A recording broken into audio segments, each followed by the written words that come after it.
Good Manners and Right Conduct, Grade 1. Quarter 1, Week 4, Day 1 to 2. Ang paksa ng ating aralin sa araw na ito ay Sariling Paraan ng Pagtitipid, Matatag Curriculum. Hello kids, it's me, Teacher Frel. Don't forget to subscribe, like, and share, and hit the notification bell for the latest video. You can also follow my Facebook page, Teacher Frel TV.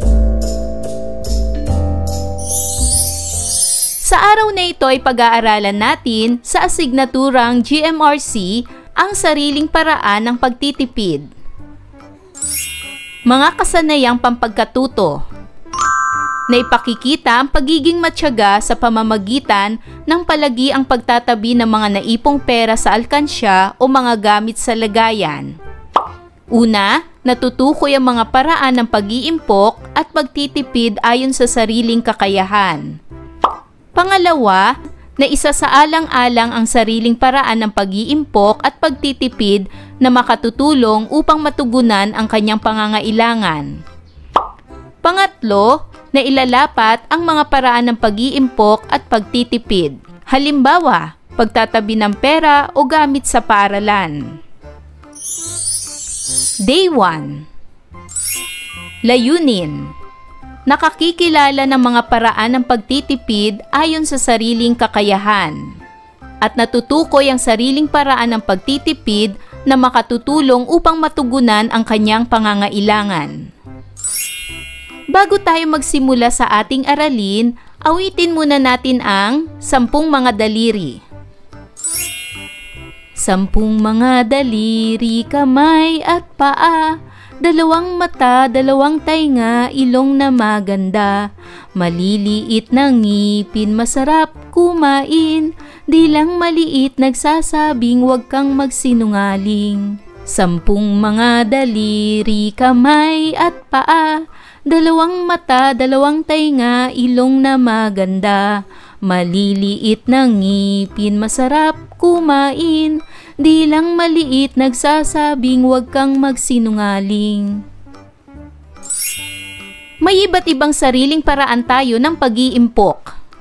Ginagawa natin ang pag-iimpok upang may magamit tayo sa oras ng pangangailangan. Narito ang mga halimbawa ng sariling paraan ng pag-iimpok. Una, paggamit ng alkansya. Pangalawa, pagtatabi ng bahagi ng baon. Pangatlo, pagbili ng mahalaga lamang. At pang-apat, pag-iipon ng mga iniregalong pera.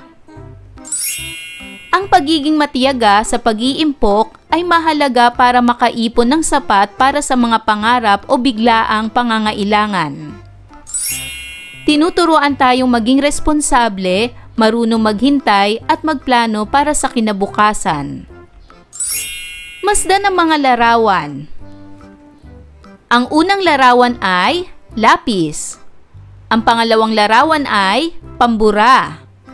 Ang pangatlong larawan ay bag. Ang pang-apat na larawan ay notebook. Ang panglimang larawan ay papel.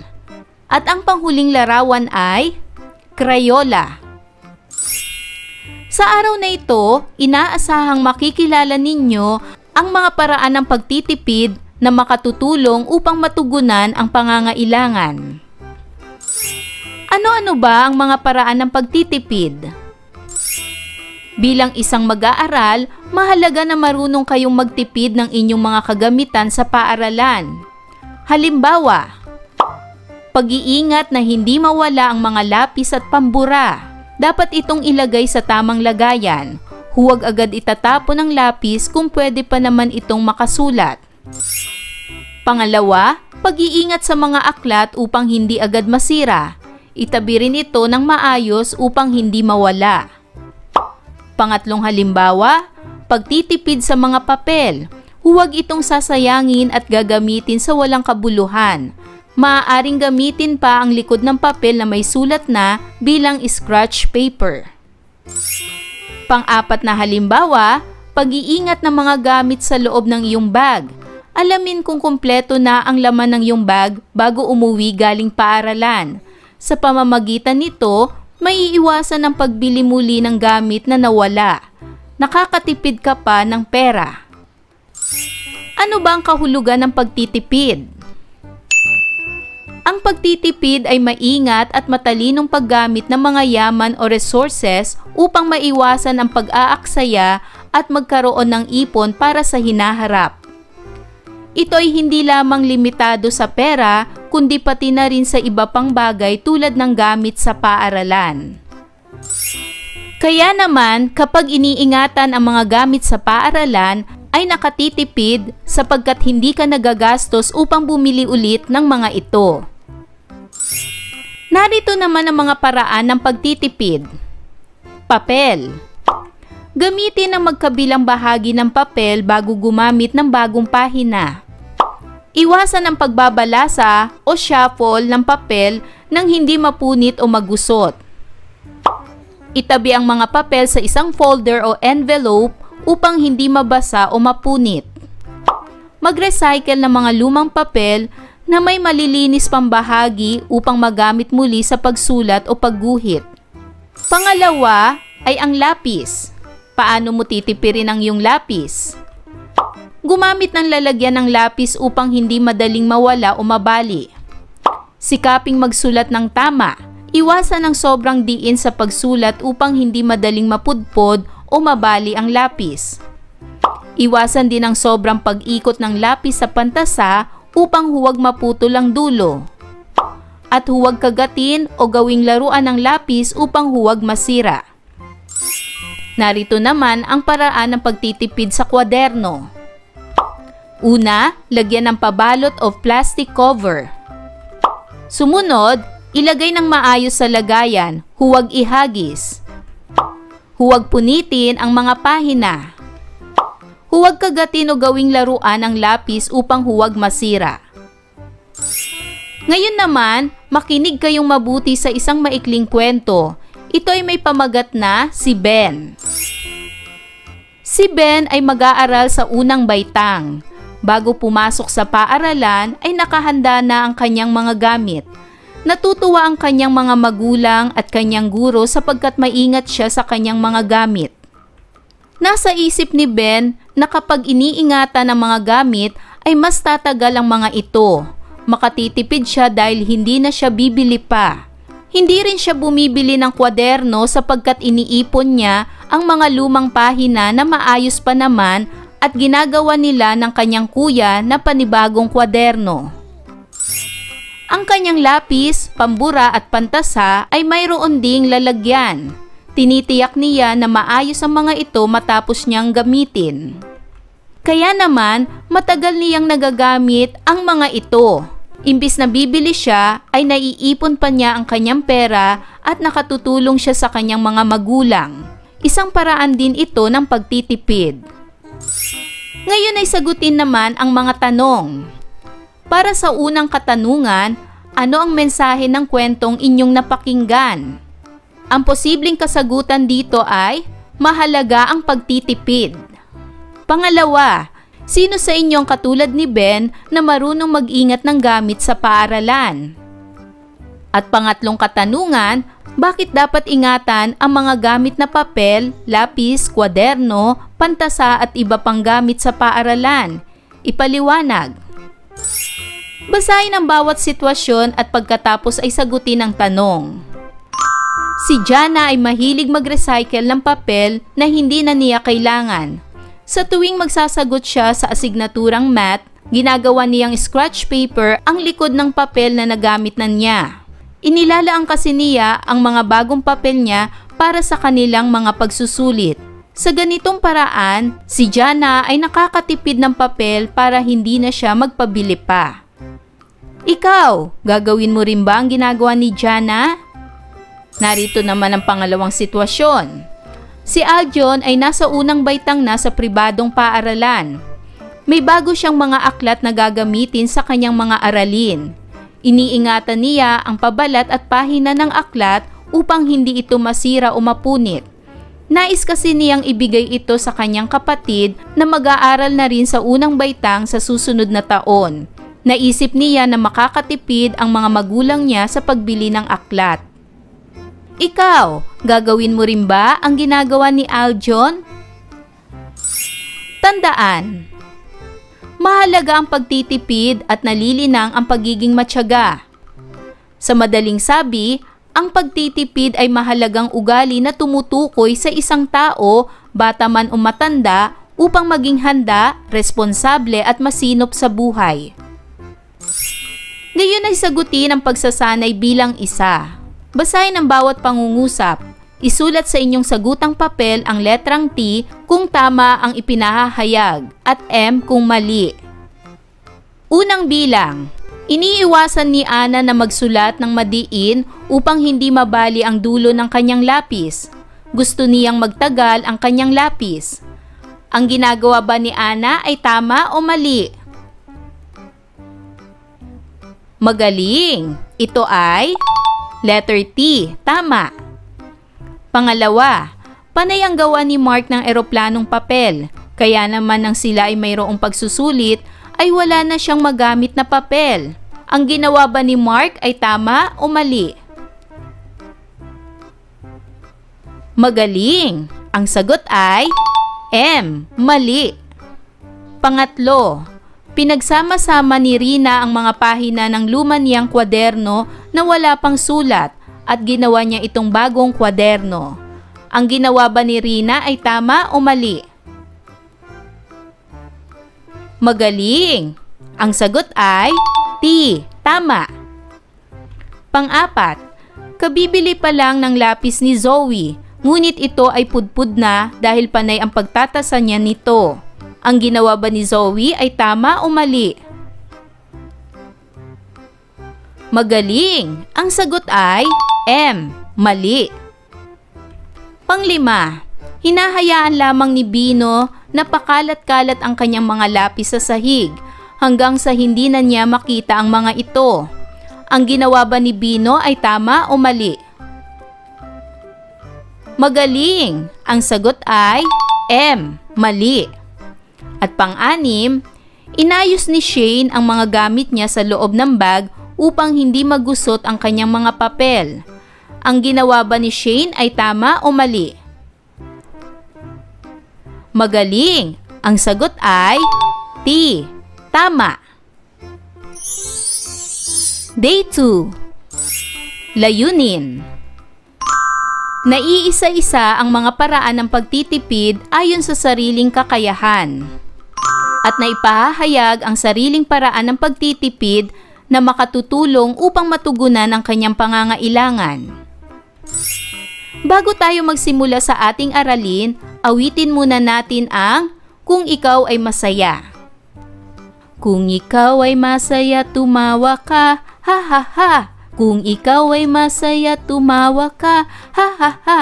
Kung ikaw ay masaya, buhay mo ay sisigla. Kung ikaw ay masaya, tumawa ka, ha ha ha.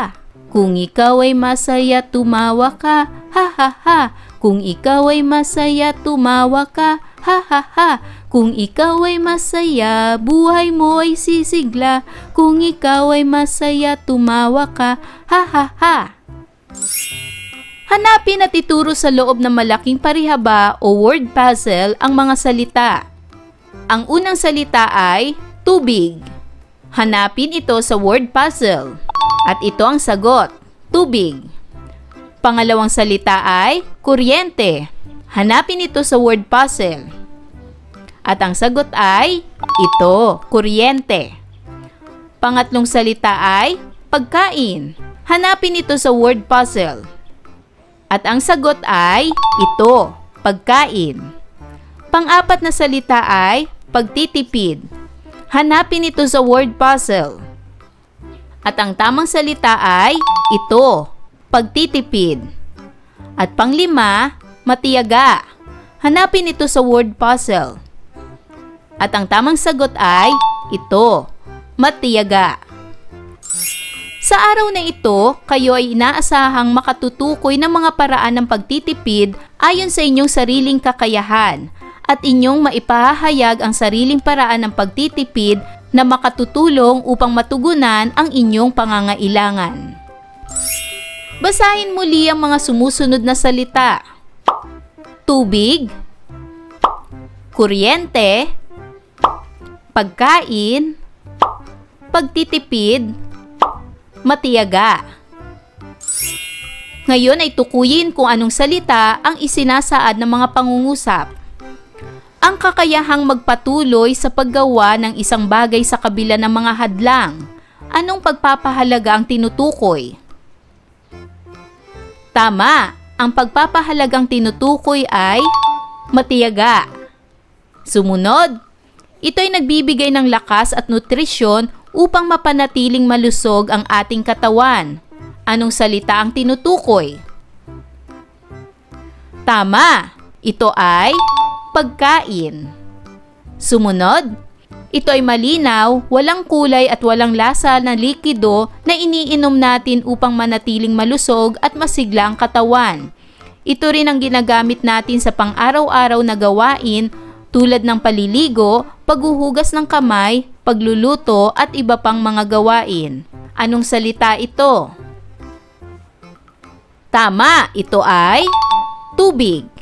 Sumunod, ito ay mahalagang enerhiya na nagbibigay ng ilaw, nagpapatakbo ng mga gamit sa bahay, at nagpapagana ng maraming bagay na ginagamit natin sa araw-araw. Anong salita ito? Tama, ito ay kuryente. Sumunod, ito ay gawi o pagkilos ng maingat at matalinong paggamit ng mga yaman o resources upang maiwasan ang pag-aaksaya at magkaroon ng ipon para sa hinaharap. Anong salita ang tinutukoy? Tama, ito ay pagtitipid. Ngayon ay makinig kayong mabuti sa isang maikling kwento. Ito ay may pamagat na si Mia. Si Mia ay batang nasa unang baitang na laging nagsasanay magtipid. Tuwing matatapos niyang gamitin ang ilaw sa kanyang kwarto, ay tinitiyak niya na naka-switch off ito pati na rin ang electric fan. Dahil dito, nakatitipid sila ng konsumo. Mababang halaga ang binabayaran ng kanyang mga magulang sa paggamit ng kuryente. Sa tuwing sila ay kakain, kumukuha siya ng tamang dami ng kanin at ulam. Dahil dito ay walang naaaksayang pagkain. Sa tuwing siya ay magsisipilyo, ay gumagamit siya ng sipilyo, toothpaste at baso para sa kanyang tubig at hindi direkta sa gripo. Sa pagtulong niya sa kanyang nanay sa paghuhugas ng pinagkainan, ay gumagamit sila ng palanggana. Pinandidilig din nila sa kanilang mga halaman ang mga tubig na pinagbanlawan. Dahil dito ay nakatitipid sila ng tubig at may mga nagagamit pa sa ibang mga pangangailangan ang pamilya ni Mia. Ano-anong paraan ng pagtitipid ang ginagawa ni Mia? Una, tuwing matatapos niyang gamitin ang ilaw sa kanyang kwarto, ay tinitiyak niya na naka-switch off ito pati na rin ang electric fan. Pangalawa, sa tuwing sila ay kakain, kumukuha siya ng tamang dami ng kanin at ulam. Pangatlo, sa tuwing siya ay magsisipilyo, ay gumagamit siya ng sipilyo, toothpaste at baso para sa kanyang tubig at hindi direkta sa gripo. Pang-apat, sa pagtulong niya sa kanyang nanay sa paghuhugas ng pinagkainan, ay gumagamit sila ng palanggana. At pang-lima, pinandidilig din nila sa kanilang mga halaman ang mga tubig na pinagbanlawan. Ano-ano ang mga natipid ni Mia at ng kanyang pamilya? Una, nakatipid sila ng bayad sa kuryente. Pangalawa, wala silang naaaksayang pagkain dahil tamang dami lamang ang kanilang kinukuha. At pangatlo, nakatipid sila ng konsumo sa tubig. Narito ang mga halimbawa ng sariling paraan ng pagtitipid na makatutulong upang matugunan ang pangangailangan. Gaya ng pagsara ng gripo habang nagsisipilyo, iwasan ang patuloy na pag-agos ng tubig kung hindi ginagamit. Sumunod, paggamit ng balde sa halip na shower o hose sa paliligo o pagdidilig, mas makokontrol ang dami ng tubig. Sumunod, pag-imbak ng tubig ulan. Magagamit ito sa pagdidilig ng halaman o panlinis. Sa pamamagitan ng ganitong paraan ng pagtitipid, mas liliit ang konsumo natin sa tubig. Magiging maliit na lamang ang bayarin. Kapag nakita ninyo na nakabukas ang tubig sa gripo, magmalasakit tayo na isara ito dahil maaaring nakalimutan lamang itong isara ng ating pamilya o ng ating mga kaibigan. Narito naman ang paraan ng pagtitipid sa kuryente. Pagtanggal ng appliances sa saksakan kapag hindi ginagamit. May kuryenteng konsumo pa rin ito kahit naka-off, kaya mas maganda na tanggalin ito sa saksakan. Sumunod, pagbubukas ng bintana sa araw upang hindi gumamit ng ilaw. Gamitin ang natural na liwanag. Sumunod, paggamit ng electric fan sa halip na aircon kung hindi mainit, mas kaunting konsumo sa kuryente. Sa pamamagitan ng ganitong paraan ng pagtitipid, mas liliit ang konsumo natin sa kuryente, magiging mababa na lamang ang bayarin. Kapag nakita ninyo na nakabukas ang ilaw, electric fan, TV at iba pa, magmalasakit rin tayo na isara ito dahil baka nakalimutan lamang itong isara ng ating pamilya o ng ating mga kaibigan. Narito naman ang paraan upang hindi maaksaya ang pagkain. Gaya ng pagluluto ng sapat lamang na dami ng pagkain, iwas sa sobrang tira o sayang. Pagkuha ng sapat na dami ng kanin at ulam. Kapag nasa handaan, kumuha lamang ng sapat na dami ng pagkain na kaya mong ubusin upang walang maaksaya. Kung maisasagawa ito araw-araw, makakatulong tayo sa pangangailangan ng ating pamilya, ganun din sa ating sarili. Ang pagtitipid ay maingat at matalinong paggamit ng mga yaman o resources upang maiwasan ang pag-aaksaya at magkaroon ng ipon para sa hinaharap. Ito ay hindi lamang limitado sa pera, kundi pati na rin sa iba pang bagay tulad ng gamit sa paaralan. Ngayon ay sagutin ang mga tanong. Ano ang naramdaman o damdamin mo habang ginagawa ang ating gawain? Pangalawa, ano-ano ang natutuhan mo sa ating isinagawang pagtugon at talakayan?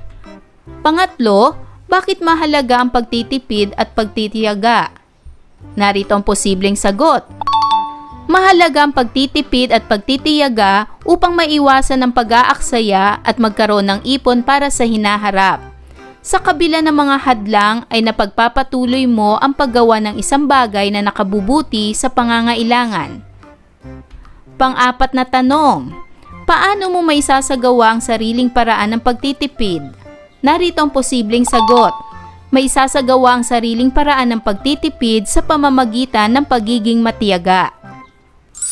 Tandaan, mahalaga ang pagtitipid at nalilinang ang pagiging matiyaga. Ngayon ay basahin ang isang maikling tula. Ang pamagat ng tula ay, Ako ay magtitipid. Ang pagtitipid ay mahalaga. Matalinong paggamit ng tubig at kuryente ay isasagawa. Maging sa pagkain, kumuha ng sapat. Walang maaaksaya, iyan ang dapat. Ano ang mensahe ng tula? Bakit mahalaga ang pagtitipid? Patunayan at magkwento. Ngayon ay dumako na tayo sa pagsasanay bilang isa. Makinig ng mabuti sa bawat pangungusap na aking babasahin. Iguhit sa iyong sagutang papel ang masayang mukha kung tama ang pahayag at malungkot na mukha kung mali. Unang bilang, ang pagtitiyaga ay kakayahang magpatuloy sa paggawa ng isang bagay sa kabila ng mga hadlang. Ito ba'y masayang mukha o malungkot na mukha? Tama, ito ay masayang mukha. Pangalawa, ang pag-aaksaya ay gawi o pagkilos ng maingat at matalinong paggamit ng mga yaman o resources upang maiwasan ang pag-aaksaya at magkaroon ng ipon para sa hinaharap. Ito ba'y masayang mukha o malungkot na mukha? Tama, ito ay malungkot na mukha. Pangatlo, ang kuryente ay mahalagang enerhiya na nagbibigay ng ilaw, nagpapatakbo ng mga gamit sa bahay, at nagpapagana ng maraming bagay na ginagamit natin araw-araw. Ito ba'y masayang mukha o malungkot na mukha? Tama, ito ay masayang mukha. Pang-apat, ang soft drinks ay malinaw, walang kulay at walang lasa na likido na iniinom natin upang manatiling malusog at masigla ang katawan. Ito ba ay masayang mukha o malungkot na mukha? Tama, ito ay malungkot na mukha. At pang-lima, ang pagkain ay nagbibigay ng lakas at nutrisyon upang mapanatiling malusog ang ating katawan. Ito ba'y masayang mukha o malungkot na mukha? Tama, ito ay masayang mukha. Tandaan, mahalaga ang pag-iimpok dahil nalilinang dito ang pagiging matyaga. Ayan mga bata, naunawaan niyo ba ang ating aralin sa araw na ito? Kung ganon, magaling! Mga bata, sana'y marami kayong natutunan sa ating aralin. Hanggang sa susunod na video lesson, paalam! Thanks for watching!